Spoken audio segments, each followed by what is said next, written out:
Hello, you wonderful people, and welcome to another episode of Crime Centric. This being a show it's about crime dramas that I watch. For today's episode, I'm going to talk about the latest episode of Coroner. A lot of interesting things went down in this episode, so let's break it down. Well, first and foremost, obviously the case ends up revolving around this young man whose body was run over by this dude in the truck, and obviously he was devastated by it because he thought oh, I killed him. He's like, did I do it? Did I murder someone? But obviously Ginny looks at the body, and the body's too damaged from just one hit from a car. It had to be she's like, you'd have to be hit by a lot for the amount of damage on the body, because obviously the dude in particular, he's like, that person out there could be that's my son's age, which even Ginny's like, yeah, that could have been my son too. So obviously they're asking around, because I love the little heart to heart her and Allison have, because obviously she found out about the fact is that Ross didn't graduate high school like he claimed he did, and that he was going to go off to college and stuff like that. And he's like, all right, because she was looking into a way to pay his tuition and stuff like that. And he's like, no, I'll take care of it. She's like, Ross, I got it. And it's like, oh, being all sweet. He's like, fine, I did. She's like, what? So that kind of blows everything, because she's like, what do you want to do? Live with Mateo and pretend like you were going to college? He's like, yes. So it's like, and she's blowing up at him because she's pissed. And obviously talking to Allison, she's like, all I wanted him to do was to graduate high school, graduate college, become a doctor. That's all. It's like, oh yeah, that's all. Becoming a doctor and everything. Oh, that's all. It's like, which is also kind of interesting, because it's like, you want your son to follow in your footsteps. It's just like, I mean, it makes sense, because I guess it's like, this way you've got a bright future ahead of you, because you want your son in a job that is good and I guess respectable. Not because I don't want to say respectable, because that's almost looking down on any other job, but it's such a high, prestigious job that I think it's like, if you're a doctor, it says a lot. You definitely lead a really good life. So I think she wants that for her son, and it's just, you want the best, so you expect the best as well. So, and obviously even Allison be like, yeah, I get it, we all want that. But it turns out the young man who ended up dying, there was a jacket that was in a tree, and it's like, how did it get here? So it's like, because some random person, they were asking about the whole situation. It's like, oh, he was abducted by aliens, but it's like, yeah, he fell from a great height. It was like, was he parachuting or something? What happened there? And it's actually kind of sad when you actually kind of learn the truth about the situation, because as the case goes on, you learn more and more about it. That basically he's from Venezuela. That basically how he died is that he was in I didn't even know this was the name of it. It's called the Will. I didn't know that was the name of it, where the wheels go up and where they stay at when a plane has its wheels put away. He was hiding there, and obviously that's not a place for a human to survive, because of how extremely cold it gets, the pressurized aspect of it and stuff like that. So it's not ideal for a person.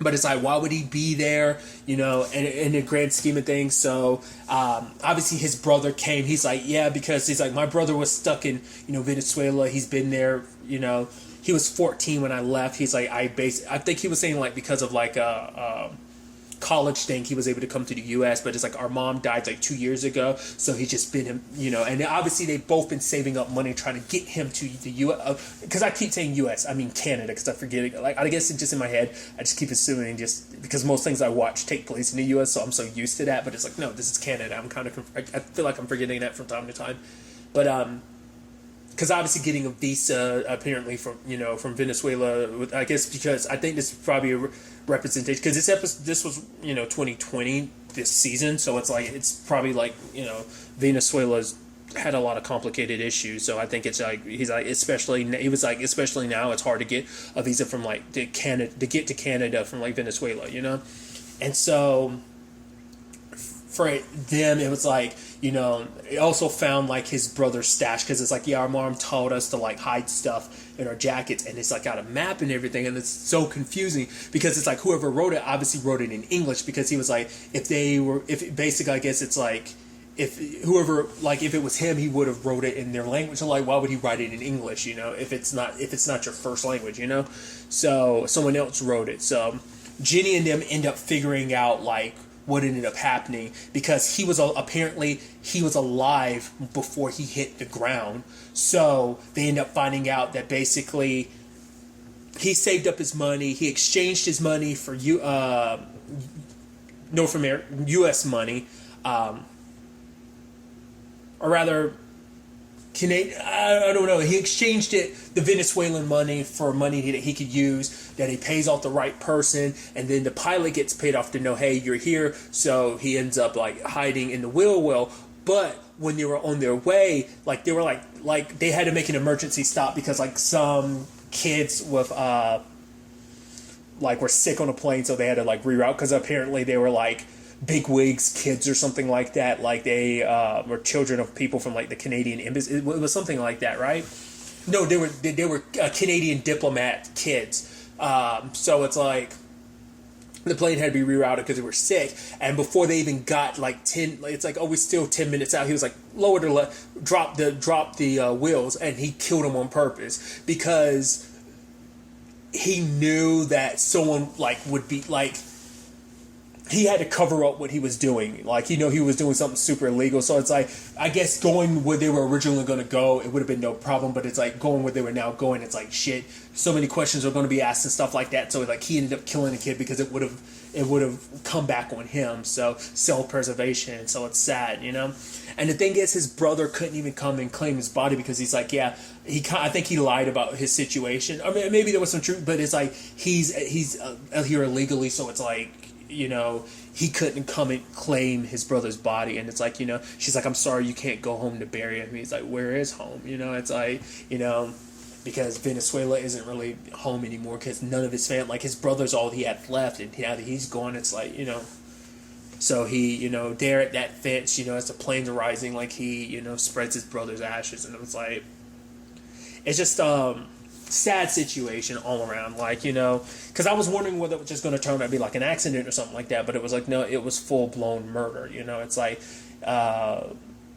someone got, wanted to cover their tracks and protect themselves and killed him, like knowing that putting the wheels down would kill him, but was kind of hoping that it would, so he could cover his own tracks. That's a sad situation.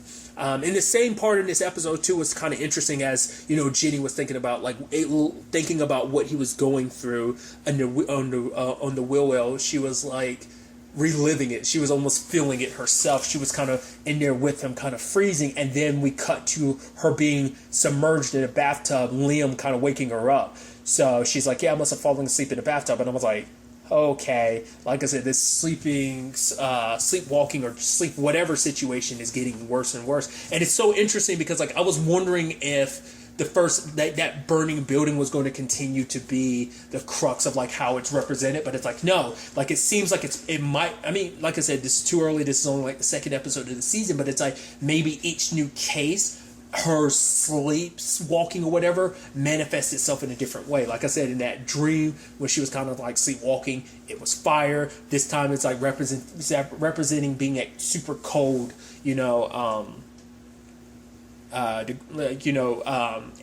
and then at the same time, like to kind of simulate that same conditions he was under, be underwater like that. So I'm wondering, like I said, are the future cases going to manifest a similar thing with her sleep? We'll see. What was also interesting to this episode was the fact is that, we had McAvoy's side of things, where we find out there was actually someone that called about the shot from the building, and I was like, oh, that's so interesting. I was like, I thought we were kind of open. I mean, the case was done, but it's like someone called in ahead of time to say that there was like a shot before the building went up, like 15 minutes later, like the building went up in flames. So he's tracking the lady down, and her name is Nora, which, side note, I gotta look into it because the actress who plays Nora, she looks so familiar. I know I've seen her in something, I just can't place it, what I know her from. But obviously Nora's kind of, she went, obviously like the call to the police was like from a burner phone. I also feel bad for Malik because Malik is like, man, because obviously after that conversation with T-Lat, like at the end of season, was it 1, about like, no, I'm Donovan's favorite, and he's just trying to do whatever he can to be in Donovan's good graces. But it's like, we find out that she helps people disappear, kind of women escaping domestic abuse situations. Like the woman in the episode, it was like a guy who was like, oh, you're not going to take my wife from me or whatever. So Nora helps them disappear. And obviously Donovan comes that, talk to her about it, because obviously he's only interested in her because he found out, like, well, for one, it's like, oh, you heard the shot and stuff like that, but now it turns out there's a lot more to you because you're helping people disappear. And obviously, as like they're talking, because obviously she's a little wary of the police, because she's like, yeah, you might be a police officer, but I know my rights, so I don't have to talk to you. But then all of a sudden someone shoots at her, so it's like, okay, so maybe it's the husband from earlier that she ran into, or someone else entirely wants her dead. They seemed like they were kind of hinting towards it being the husband that confronted her earlier in the episode. But obviously, Donovan and her kind of talk a little bit, because the reason why she kind of goes about things the way she does, because she says, like, the law doesn't really pay attention to women who are in abusive situations, you know? Because Donovan's like, oh, you know, I make the laws. She's like, oh, you make the laws? And he was like, yeah, like, I mean, much like you, because she kind of does her own thing, but it's like, she's doing this because she feels like no one else is going to help these women, because it turns out, like, one of the women she was supposed to be helping disappeared and hasn't been seen in the past 2 years. And it turns out, like, the woman had left them, like, she had recorded a message that Nora like had to record a message. She's like, if you don't hear from me again, my husband, he's threatened to kill me, and he will, if I haven't been found, it's because my husband killed me. And it's like, he's like, Donovan's like, why did you take this to the police? She's like, I did. So her husband must be someone powerful that was able to kind of get that swept underneath the rug, or whether it was a thing of like they did, but there was no evidence, so the case never really went anywhere. So I'm assuming that's the type of situation. Maybe not. But I think because of this, Donovan is going to be looking into this, because obviously she's still in, you know, because of what the nature of what she does. I'm sure like a lot of people probably want her dead. And we also had that moment where she was on the phone and she was talking, but like it cut out, and it's just like she's like, I need you to talk about something, like things didn't go right. So I'm assuming like it's kind of a partnership, like wherever it is that she sends people that needs help, but I guess it's like, oh, I've been found out, so our kind of getaway could be threatened, because she talks about the fact that she makes her home kind of a safe house for women that are trying to get away, you know, so.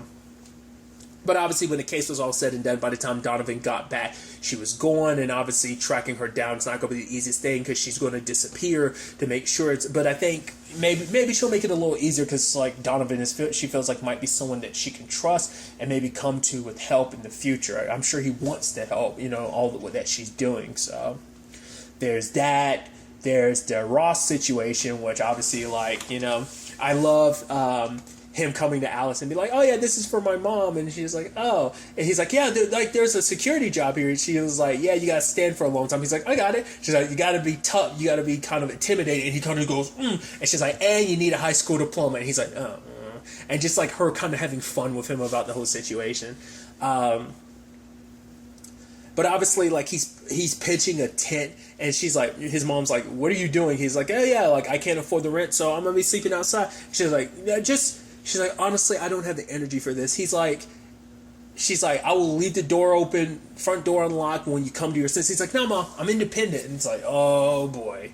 But later on, he's at a bar, and I love he's trying to put on a deep voice. He's like, yeah, I want to get this. And he's like, yeah, the bartender's like, can I see ID? And he's like, yeah. I just love that that's a teenager's way of being like, oh, yeah, I'm older. Give me a deeper voice. It's like, I'm 28, and I feel like I don't have a deep voice. I feel like I have, like, a very, like, light voice, but I mean, that's just because I've always had a thing in my voice. Always fucking hate my own voice, regardless. But he does get a job, and he's excited about it, so that's definitely going to be interesting to see where that goes. But another side of things I thought was kind of interesting was the whole Liam situation, because obviously he's calling up about that, was it like Veteran Affairs or whatever? Because I guess it was about like, oh, he is, you know, now living with Ginny. And he says he got that done. I wonder, did he actually get it done, or was he just lying to make Ginny feel better? Like, no, I got it done. But I guess maybe it might have been too... I mean, because obviously he's on the phone for a long period of time. He's trying to fix stuff. Like, apparently there's the leak that's kind of annoying him. And then, like... obviously, he gets hung up on, he snaps, he starts breaking more of the roof, like a wire gets exposed, sparks come out, and then at parts through it, he keeps touching it, and you're like... he keeps touching it over and over again, and I'm like, oh, that's not a good sign. I guess, I mean, once again, it's like not just Ginny going through some stuff, like obviously Liam is too. Neither one is really talking about their issues. Definitely not Liam. So I'm wondering, like, what that's about. Like, I was wondering, is it just kind of a thing of like, I need to feel something, like, you know, I think he's all because the conversation came up last episode about like, oh yeah, all this changes you're kind of going through, they're good, it's probably good for you, but it's just like, it's probably all happening a little too soon. So you, and it's too soon, but just like, rather, it's happening so fast, and you need time to kind of catch up. And even like when Ginny found him later on, he was kind of leaning against the washing machine or the dryer or whatever, and it's like, it's almost like he was dealing with stuff in his head, and he needed the rumbling to kind of like distract him. You know, so it makes me borderline think, I'm like, he seems like he's a little distressed, not quite a bit distressed, but that touching that wire over and over again just seemed like it's a thing of like, I need to feel something, you know, because I think it was also like why he was dealing with the water in the first place. He's like, I needed to do something. I think it was just so much on his mind, and all that, just probably like being on the phone again. It just probably he was frustrated, and it's just like, it's all happening. It's like you're moving in with Ginny, you're moving in with your girlfriend, and you think it's good for you, but now it's just kind of like it's making him feel a little off. Because remember, he went through the trouble of deactivating his traps at his treehouse, so it's like that was his. It might be kind of like his comfort zone in a bad way, but like now he's kind of left it. It just probably makes him feel a little on edge, you know, and he's just not really done, you know, not really ready. 100% ready for it. I think he might be pushing himself a little too fast, but we'll have to, you know, wait and see where all this ends up taking us going forward into the next episode. But really, that's all I'm going to talk about. Until the next time we meet, be happy, be safe, live life to the fullest, and enjoy it. Good day, and goodbye.